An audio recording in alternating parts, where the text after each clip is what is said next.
Hi all, welcome to my channel. இன்றைக்கி நம்ம என்னோடய வீட்டில் உள்ள தொட்டிச்செடிகள், புதிய தொட்டிச்செடிகளை பற்றி பார்க்க போகிறோம். இப்போ நான் 2 மந்த்ஸாக வச்சு வளர்த்த தொட்டிச்செடிகளை வந்து உங்களுக்கு இன்ட்ரடியூஸ் பண்ணுறேன். இப்போ இது வந்து முசுமுசுக்கு கொடி. உங்களுக்கு நல்லாவே தெரியும், நிறைய வீடியோவில் நான் காமிச்சிருக்கிறேன். இது படர்ற மாதிரி ஒரு குச்சி வச்சு நல்லா வந்துட்டு அதுக்கு ஏற்ற பிளேஸில் இதை வச்சிடணும். இதுக்கு எல்லாம் பார்த்திங்கன்னா இந்த ஒரு குட்டி பாட்டில் வந்து அந்தி மந்தார விதை ஒன்று நான் போட்டேன். நம்ம சின்ன பிள்ளைகள்லாம் பார்த்துருப்பீங்க. அந்த பூ இப்போ ரொம்ப அரிதாக போயிடுச்சு. நல்லா பிங்க் கலர் அண்ட் எல்லோ கலரில் பூக்கும். ஈவினிங் டைமில் மட்டும்தான் பூக்கும். ஸோ அது பேரே வந்து அந்தி மந்தாரை. அந்தியில் பூக்கிறதால அந்தி மந்தாரை. இது பார்த்திங்கனாக்கா ஏற்கனவே வச்சுருந்தேன், செடி செத்து போச்சு. திரும்ப நான் வந்து ஒரு அமேசானில் ஆர்டர் பண்ணேன். இது டான் ஆஃப் தௌசண்ட்ஸ். இது வாஸ்து பிளான்ட்டுன்னு சொல்லுவாங்க, வீட்டுக்கு முன்னாடி வச்சா நல்லதுன்னு சொல்லிட்டு. எனக்கு வந்து ரொம்ப பிடிக்கும் இந்த பிளான்ட்டு. ரொம்ப அழகாக இருக்கும். ஃபுல் முள்ளாக தான் வரும். இப்போ இந்த அளவு தான் இருந்துச்சு. இது எல்லாமே புது லீஃப் இப்போ வச்சுருக்கு. இந்த ஷேப்லேயே பூ வைக்கும். டார்க் ரெட்டாக இருக்கும் பூ, ரொம்ப அழகாக இருக்கும். இது பார்த்திங்கன்னா நன்னாரி செடி. நிறைய பேருக்கு தெரிஞ்சிருக்காது. இது வந்து எனக்கு முன்னாடி ஃப்ரண்ட்டில் தோட்டத்தில் தானாகவே வந்துச்சு. ஸோ என்னது ரொம்ப அழகாக இருக்குது லீஃப்னு சொல்லிட்டு வச்சு, அப்புறம் தான் எனக்கு தெரிஞ்சது நன்னாரின்னு சொல்லிட்டு. இது சும்மா காமிக்கிறேன் எடுத்து, உயிர் பிடிக்கிறதுக்காக வச்சுருக்கேன். இதில் அப்படி ஒரு ஸ்மெல், இது நன்னாரி ஸ்மெல்லு. நம்ம வெளியில் வாங்கி சாப்பிட்ற நன்னாரி சர்பத் எல்லாமே வந்து ஆர்டிஃபிஷியல் தான் சொல்கிறாங்க. ஸோ ஒரு புதுசாக அது 2 செடியும் புதுசாக தொட்டியில் வைக்கணும். நன்னாரி இந்த லீஃப் பாருங்கள், கிடச்சிதுன்னா இதை கண்டிப்பாக வீட்டில் வச்சு வளருங்க.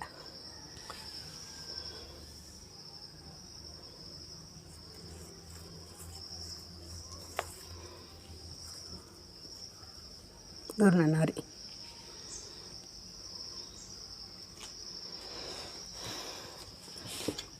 அப்புறம் இது பாருங்கள், ப்ரேயர் பிளான்ட்டு. ரொம்ப அழகாக இருக்கும் இந்த லீஃபு. புதுசாக ஒன்று வந்துருக்கு பாருங்கள், அடியிலேருந்து எவ்வளோ அழகாக இருக்குது பாருங்கள். இது வரும்போது பார்க்குறதுக்கு ரொம்ப ஆசையாக இருக்கும். ஒரு 2-3 டேஸ் ஆச்சு. இந்த குட்டியோடு வந்து இப்போ நாளைக்கெலாம் விரிஞ்சிடும். இது ஃபுல் லீஃப் ஆகிடும். என்னோடய கலர் காம்பினேஷன் பாருங்கள், ஷேப் எவ்வளோ அழகாக இருக்குன்னு. இது நான் அமேசானில் தான் ஆர்டர் பண்ணேன். இப்போமே ஒரு புது செடி வாங்கினீங்க அப்படின்னா டப்புன்னு உயிர் பிடிக்க கொஞ்சம் டைம் எடுக்கும். நீங்கள் ரொம்ப கேர்ஃபுல்லாக அதை வச்சு காப்பாற்றணும். நான் இப்போ இதை தொட்டி வந்து மாற்றணும். இப்போ இந்த உயிர் பிடிச்சி வர்றதுக்காக அதில் வச்சுருக்கேன். பெரிய பிளாட்டில் வந்து மாற்றணும். இப்போ கொஞ்சோண்டு தேங்காய் நாரும் போட்டு வச்சுருக்கேன் இதில். இது இவ்வளோ தான் இருந்துச்சு. எல்லாமே புது லீஃப் தான் பாருங்கள். இந்த மாதிரி தான் இருந்துச்சு. ஒரே ஒரு லீஃபோடு தான் வந்துச்சு. கொஞ்சம் பொறுமையாக வச்சு கவனிச்சிங்க அப்படின்னா, பொறுமை தான் ரொம்ப வேணும். திடீர்னு காஞ்சி போச்சு நீங்கள் தூக்கி போட்டுறக்கூடாது. இதை பாருங்கள், உள்ளேருந்து இன்னொரு லீஃப் வருது. இது வந்து அந்த ரூட்லேருந்து தனியாக வந்திருக்கு அடியில். ரொம்ப அழகாக இருக்கும். நல்ல ஒரு ஆர்னமெண்டல் பிளான்ட் இது. இது வந்து ஸ்பைடர் பிளான்ட்டு. நான் ஏற்கனவே காமிச்சிருக்கேன். இது இன்னொரு வெரைட்டி ஸ்பைடர் பிளான்ட்டு. தம்பி வீட்லேருந்து எடுத்துகிட்டு வந்து வச்சேன். இது வந்து லீஃப் வரவே விட மாட்டேங்குது. பூச்சி அரிச்சிக்கிட்டே இருக்குது பாருங்கள் அடியில் ஃபுல்லாக. இப்போ மேலால் வந்து புது புதுசு நல்லா வருது. வந்துருச்சு அப்படின்னா இதுலேருந்து ஒரு குட்டி ஸ்டெப் மாதிரி வந்து பேபி பிளான்ட்ஸ் நிறைய வரும். நிறைய நீங்கள் உண்டு பண்ணிடலாம். பெஸ்ட்டு ஏர் பியூரிஃபையர் இந்த பிளான்ட்டு. இப்போ இது வந்து செங்காந்தல் மலரோட செடி. இது நம்மளோட தமிழ்நாடு ஸ்டேட் ஃப்ளவர் வந்து செங்காந்தல் மலர் தான்.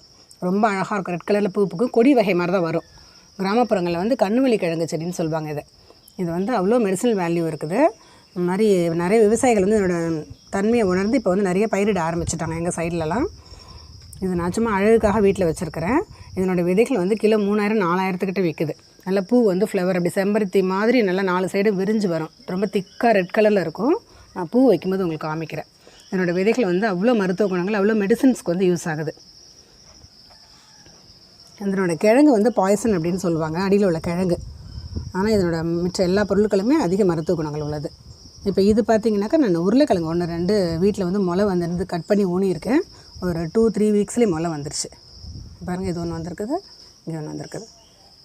ஒரு 4-5 மாதத்தில் நிறைய 1 கிலோ கிட்ட உங்களுக்கு கிழங்கு வந்து விழுந்துடும். லாஸ்ட் இயர் ஒரு முறை வச்சு பார்த்தேன், எனக்கு ஒரு 3/4 கிலோ கிட்ட உருளைக்கிழங்கு கிடச்சிது. இது பார்த்திங்கன்னா வெங்காயம் 1-2 வெங்காயம் முளை விட்டுருக்கு, அதையும் ஊனிட்டேன். நம்ம நார்மலாக வந்து நம்ம எங்கள் சைட்லலாம் வந்து மார்க்கெட்டில் கிடைக்கிறதில்ல வெங்காயத்தாள். இதை வந்து யூஸ் பண்ணி பக்கோடா போடலாம். இது இப்போ எல்லாமே வந்து கட் பண்ணுறதுக்கு ரெடியாக இருக்குது. நான் இன்றைக்கி ஹாலிடேன்றதுனால இதை கட் பண்ணி பக்கோடா செய்ய போகிறேன். உங்களுக்கு காமிக்கிறதுக்காக இதை வந்து நான் இப்போ எடுக்கிறேன். கொஞ்சம் ஒரு 10-15 நாளில் வந்தோடனே கட் பண்ண ஆரம்பித்தோம். நீங்கள் ஃபுல்லாக அப்படி கட் பண்ணிட்டீங்க அப்படின்னா அதுக்கப்புறம் அதில் கொறுத்து வரும். இந்த மாதிரி கட் பண்ணி எடுத்துகிட்டு நீங்கள் சூப்பு செய்யலாம். நல்லா பொடியாக அரிஞ்சு வெங்காயம் கம்மியாக போட்டு பக்கோடா செய்யலாம். அதிக சத்துள்ளது இது. நீங்கள் எப்படி தானியங்கள்லாம் முளை கட்டி சாப்பிட்ற மாதிரி தான் வெங்காயத்தில் உள்ள முளை. இது வெங்காயத்தாள்.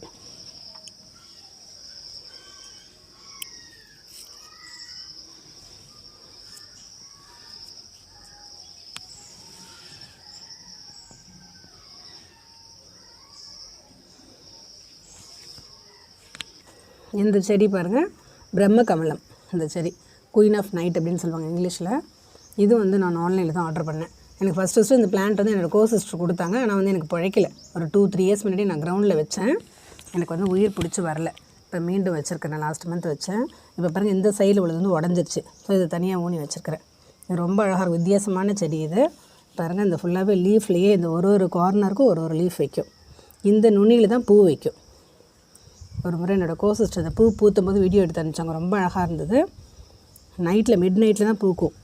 அது வந்து பூஜைலாம் பண்ணுவாங்க இந்த பூ பூக்கும்போது. அவ்வளோ சிறப்பான ஒரு மலர் இது.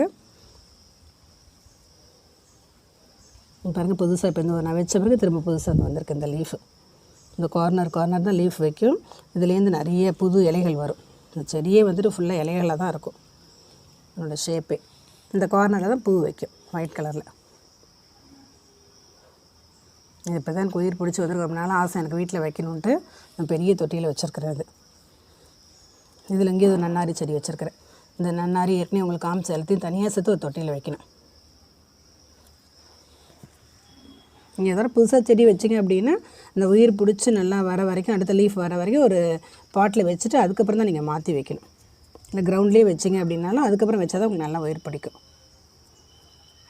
இப்போ நான் புதுசாக வச்சுருக்க செடிகள்லாம் உங்க கூட ஷேர் பண்ணிக்கிட்டேன்.